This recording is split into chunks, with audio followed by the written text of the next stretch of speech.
Thunderbolts is coming out soon, I saw it as the perfect opportunity to go back and revisit Black Widow. This is the movie that came out basically like 2 years after Endgame. This was the first MCU movie after Endgame, and it was pretty weird because this movie isn't moving into the multiverse saga.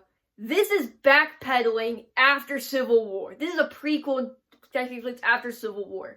And I really like it. You can buy the relationship between Natasha and Yelena. It all works really well. The family dynamic really works. So there's a lot of drawn out conversations of them talking, and all of those scenes work. Where in a regular MCU movie, usually they'd be undercut by some sort of joke that would make the emotions feel less there and feel more like it's just there for a joke, and it doesn't really have as much weight to it as some of these conversations do. Where yes, there'll be a joke in between, but it flows naturally into the conversation that they're having, which there are several. And so there are some fun action sequences. Like there's this one really, really cool action sequence at the very end of the film, which is what you'd want out of an MCU movie. Those CGI-filled, big spectacle action sequences, and this movie is no different because at the very end of the film, they are literally falling out of the sky, while this freaking sky fortress is falling from the sky, and they're just freaking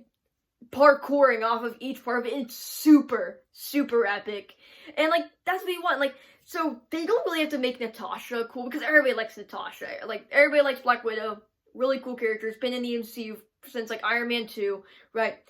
But then you have Yelena, you have Red Guardian, you have the rest of the family that they have to introduce and make interesting, and you are able to connect with those characters. Yelena is really well written in this movie in a way that the way Natasha and the way Yelena interact, it's able to help you learn about both characters in a way that's very engaging. That's my most favorite part of this movie, is that the conversations are engaging while also delivering those fun action sequences.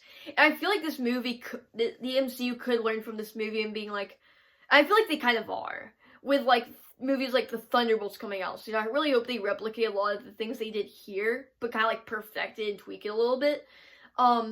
But like, okay, I'm gonna make my statement. I think this is one of, if not the most underrated MCU movie of all time.